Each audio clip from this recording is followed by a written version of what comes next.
I shall pass you on to Adam Thomas, Strategic Custody. Strategic Custody, Adam Thomas. All right. Thank you. Hello, everyone, and welcome to what I hope will be a very helpful way of keeping strategy moving. And so what we're going to talk about today is called strategy custody. And so we'll start with this. If a tree falls in the forest and no one hears it, does it make a sound? Well, if you work in product and you've done the work around trying to make a strategy happen, you know, the answer is no, right? We're working or talking about strategy, and strategy is how we affect teams over time. How do we help them? How do we help teams make a better decision towards our vision and mission? And so when you talk about a strategy, there are three things that are super important when it comes to the strategy itself, right? Without these things, we don't really have a strategy. They are a diagnosis, a guiding policy, and coherent action. No matter how you frame your strategy, it should have these three things. We'll go into what they are in a bit. But before we do, I want you to think about this question. Is your strategy alive or dead?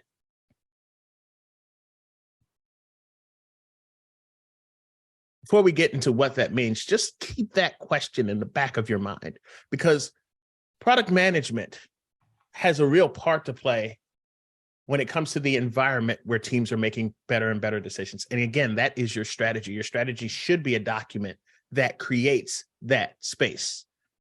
And how do we talk about that? Well, it's where we're at, strategic custody. Because look, strategy means nothing if no one uses it.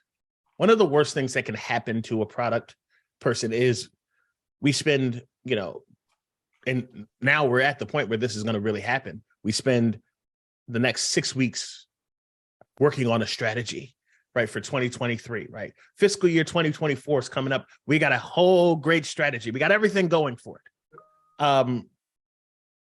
But no one uses it, right? As a matter of fact, today after this talk, I want you to go back to your strategy for the last year or the last quarter. And if there are no changes, if there are no comments, if there's no interaction, right, you could be very clear that no one has read it. And so that's why this talk is really important, right? That's strategic custody. What does custody mean? Custody is the protective care and guardianship of someone or something. And that's what we need to do for our strategies. In order to make it alive, we need to hold custody of it. Because what happens after you build a strategy in which you don't take the time to work with? You'll end up with a piece of paper that no one references. How your strategy travels and affects people who are affected by the work is the difference between an alive strategy and a dead one. So again, think about this question. Is it alive or is it dead as we move forward?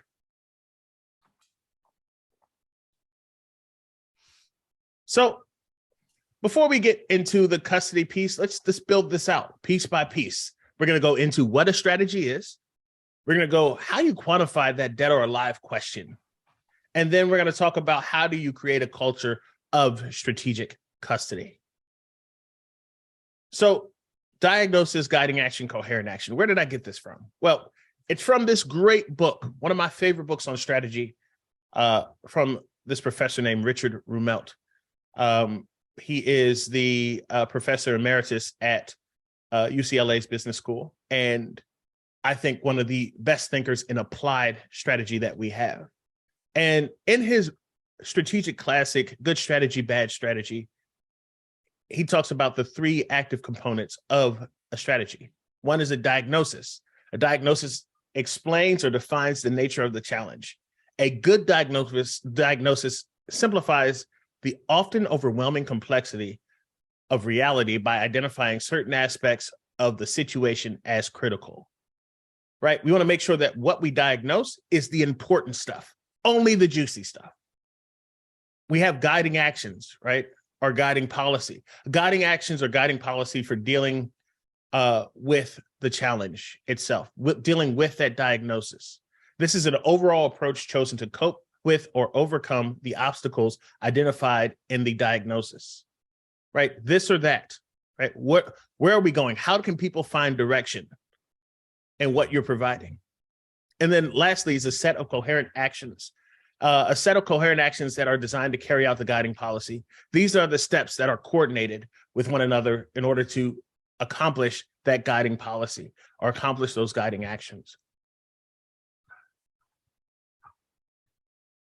And so we're constantly working against the clock. One thing that's really important to think about when thinking about Rumelt and strategy, right, is this aspect of time. It affects everything in which we do and how our strategy works, right? Against the time, we're trying to figure out all this complexity, these obstacles, alignment issues, right? These contradictions in which our strategy exists in. Time continues to tick. This watch is constantly moving. And because product is not linear, product is not up and down, product is a complex system, this time and this complexity, we need a sensing mechanism in order to understand where our next thing is going to come from, what is our direction. And so what we're looking for with time and complexity and all of the things that we just talked about is impact, right? That's how we qualify impact. How are we doing against time? How are we doing against that complexity? How are we doing against that problem, right? As you grow in the domain in which you work in, this usually looks like going up the chain from product manager, associate product manager, senior product manager lead, so on and so forth. Your domain becomes larger and complex, and the risk of not making an impact becomes larger. VP of product not making an impact has way more an effect on the health of a company than an associate not making an impact. So our role as product people is to create an environment where the team is constantly making better decisions over time. Your strategy is a big piece of that puzzle. And this is super important as we're talking about impact, right? We currently see tech is going through a downturn. Money time's over, right? We're out of this place where we have free VC money and record growth. That's finished, right? And the proof is in the pudding here because we've had over 100,000 people laid off in 2022. Tech people are losing their jobs, right? And a lot of this is because we don't have clear strategy to come to work with. We don't have clear problems defined. There are no guiding policies or guiding actions. And that roadmap that we talk about being the coherent set of next actions isn't really coherent at all. So let's get into dead or alive. Remember that question, is your strategy dead or alive? Well, the first thing we got to recognize about that dead or alive question is what Tyson says. I like going to Tyson when things are worried or things are a little bit complex, right? He has a wonderful way of simplifying things. And one quote that he has that I think applies to strategy is this: everyone has a plan until they get punched in the mouth. Remember that challenge I posed earlier about your strategy, right? Has anybody commented on it? Has anybody worked on it? Has anybody said anything about it? Well, your strategy has to change because whatever we put down in this strategic thing that we're doing isn't really going to isn't really going to match reality. The map is not the territory. So things change constantly, right? Most strategy is passive. It does not change. And this is what I call a reactive strategy, right? How do you know that your strategy is passive? Well, if you go around and ask your teams why, right? If somebody you work with, you're asking them why, and you're getting different answers from different people, well, that means your strategy is probably passive. If you have releases with no rhyme or reason over time, right? If what you're working in March has no bearing on what you're working on in December, your strategy is probably passive or reactive. Lack of measuring consistency, right? If you can't tell what's important, so you measure everything or nothing. No one looks at it either way. Your strategy is passive, right? I often tell people that have prioritization issues, prioritization is easy. Strategy is hard, right? If your strategy is active, then prioritization becomes real easy, right? This over that. And so what is that? What am I talking about here, right? A live strategy. A live strategy iterates, it changes, it adjusts after that punch in the mouth. Dead strategy starts from scratch, right? It's a constantly term what I call gold fishing, right? 30 seconds later, you forget what you just did, and then you start again. A live strategy anticipates risks. Dead strategy hides them. A live strategy engages with the ecosystem. Dead strategy engages with a point in time, right? Again, we're working with complex systems when we do product development. It's not linear. Things are constantly changing. And a live strategy makes bets. Dead strategy knows the future. Adam, Archit is here. Yeah. Can we hold questions until the end? Yeah, no, I have only one. Could you give me a difference between a live versus dead strategy with an example? Yes, that's coming. If we Actually, just yes, Archit, if you could ask your question in the chat, and this is for everyone else to please ask your question in the chat, and then I'll ask it on your behalf in the end. Thank you so much. Sure, I will. Thank you. Thanks, Archit. Okay. A live strategy evolves with the customer. Dead strategy is static. A live product strategy is a clear, repeatable purpose. Dead strategy is muddled.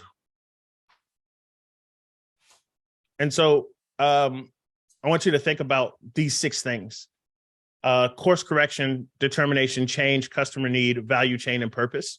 These are ways in which you can take a look at what your strategy is. And if you can't answer questions around these things, right, you probably have a dead strategy. And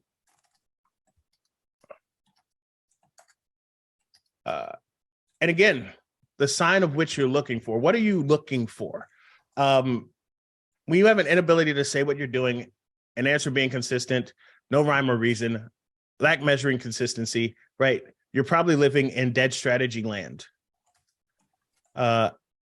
And where's dead strategy land? Well, that's Google Docs, Google Drive, right? Google Drive is the cemetery for dead strategy. It's constant. And so what are the effects of a live strategy versus a dead strategy, right? Where can you see strategy at work? I think the thing that I've been looking at recently has been military strategy. Military strategy is a great example of a live strategy, particularly if you look at the U.S. Marine Corps' mode of operations. It's written by this person named Gary Klein, and it talks about how in military strategy, you're constantly reacting, right? You're responding to what's happening around you. And so you need to have these kind of tenets that hold on to what's going on, right? Warfare is constantly changing. If you want to know what bad or dead strategy is, probably look at most tech company strategies, right?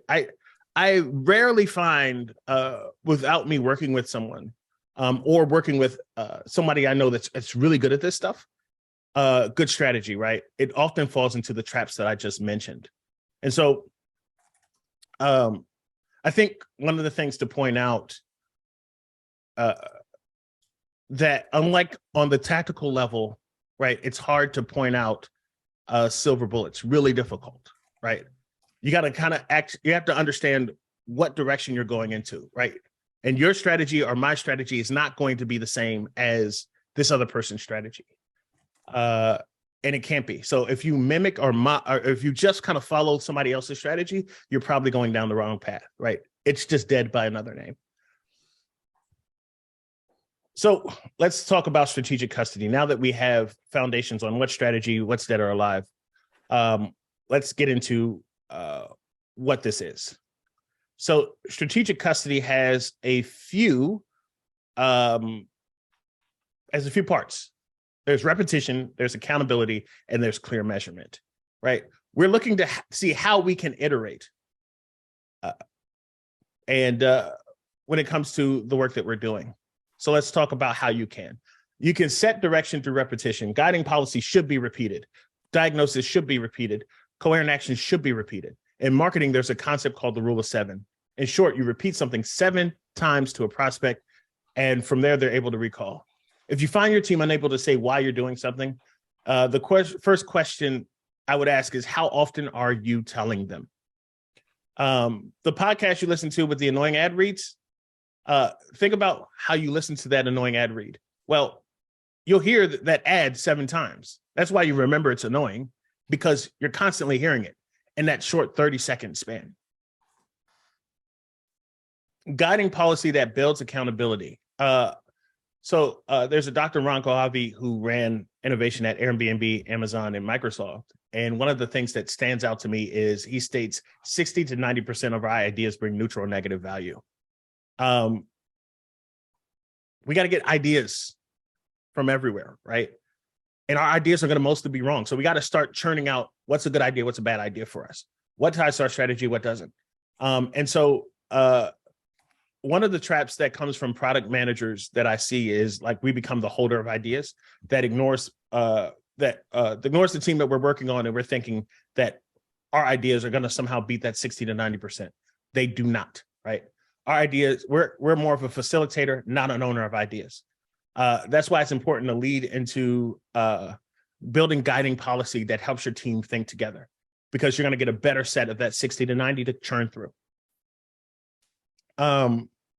This also needs to be established with all your stakeholders. Now, how you're able to do so is by creating these regular points in which you go over strategy. If you have ever had a Lean coffee session, it's a great way of doing this. A Lean coffee session is where you set context over 5 to 10 minutes, and then you have a Q&A session. These are perfect sessions where you can bring in stakeholders, where you're able to talk about what your guiding policies are, and then how do you move forward. Lastly, coherent action with measurements that drive adjustment. Christina Watkey's work on OKRs is illuminating and great. If you have not seen it, and if you haven't read Radical Focus, read it. Because when I see or engage with folks that are working with goals or objectives, they tend not to be clear. They don't have ways of keeping track. Things like having a health measure of your OKR can really, really bring clarity that will force adjustment. So you need to constantly ask, how do you get that health rating? You have to constantly ask, is this working? Is it good? Is it bad? Is it okay? And what learnings we're having, right? These things will keep guiding your adjustments that'll drive your OKRs, right? And get yourself some clarity. And so that's how you keep your strategy alive, right? That's how you hold strategic custody. You want to repeat things. You want to constantly talk about them. And then you want to have ways in which you can have accountability. How your strategy travels is really how you'll be thought of and how you'll be known as, or what you'll be known as in your company. And as product people, impact, right? Impact is what we're judged on. So there's a big difference between an alive strategy that moves and adjusts with a changing market and a dead strategy that lives in Google Drive that we tend to not work with. And so get your strategy out of Google Drive, get it in the hands of people. And hopefully over the next year, as you think about your strategic custody, you'll see that how much change it can bring in terms of making things good. And there we go. Really quickly, I have a feedback form. Take your phone, scan it. If you're looking at this in the future, scan it. It's still active. I'd love to know what you think. And with that, we can go into Q&A. Wonderful. Thank you so much, Adam. And I do have a couple of questions that I can share with you. And the first one comes from Archit. Could you give a real example for a live versus dead strategy?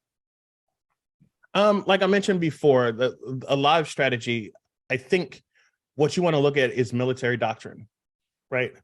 I'll be completely candid.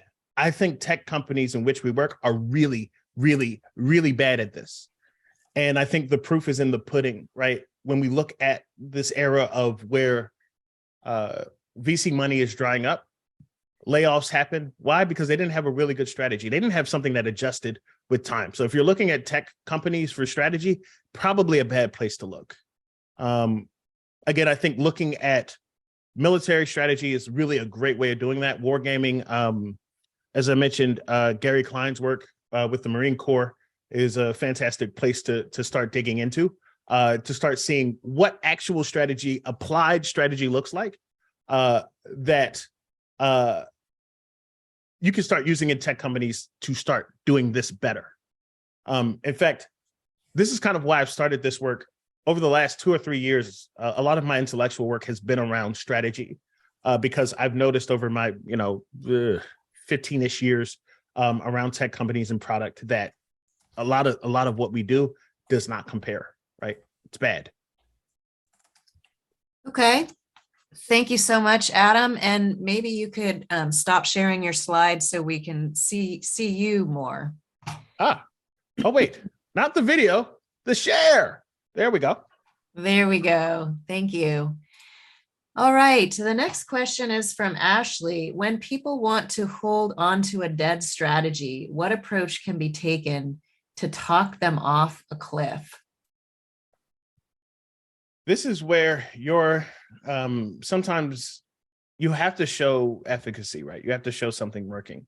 If you're working in a team, if you're a product manager, you have a sphere of influence, right? Within your area, right? That this is what your job is, right? You're a product manager, you have a team, there's some sort of task that you're set upon.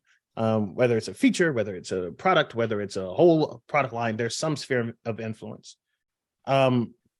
You could take a derivative of the strategy that's given and start doing this stuff with your team, right?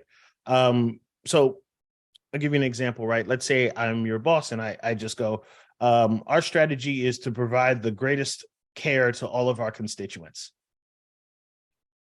I've seen strategies go kind of this level of thought, right? So for you, you got to start breaking that down, right? What's the problem that we're solving? They're not really giving us any guidance. Well, we kind of have a vision statement here in which we can start to kind of claw at, right? You can find what the biggest problem with your customers are. This is where if you are working with a designer or yourself, I prefer product people do this. You can start doing problem determination interviews, right? You could just find a couple people and that use your software successfully, and just ask them questions, right? What problems are they dealing with, right? That relates to that strategy. And then you have some sort of framework. Like you start to build your diagnosis. Then you can start to build your guiding policy. Look at what you've done in the past. What are we better at? What are things we care about? We do this over that, right? In this company, we know that speed is more important than thoroughness, right? Or completeness, right? How do you start to create these kind of things, right? That help guide your team in answering questions that aren't that you're not going to be around to answer. And third, right, then you reflect those things back into your roadmap, right? So even if they're trying to drag this dead strategy, now you've already created a strategy for yourself. And from there, you should start to see some improvements, right? You should start seeing these adjustments, right? You should start making these adjustments and doing the things that I mentioned. And then that takes your strategy from dead to alive. Now you're building off of a dead strategy, which again is, is going to be the reality for a lot of us. But one thing I've noticed in my career and then helping others with this is the results start coming from the results start coming in a way that they can't ignore. And also, I mean, and to tell the truth, if they are going to ignore it, find another place. Because, if you're doing good work for a year and a half or 2 years with a strategy, it's going to show out, it's going to bear out. And they're still doing what they're going to do, it's probably hopeless, right? But you have a great story to go tell somebody in an interview. Like, yes, okay. I have the strategy. I learned all these things, right? And strategy always works in the interview session. Okay.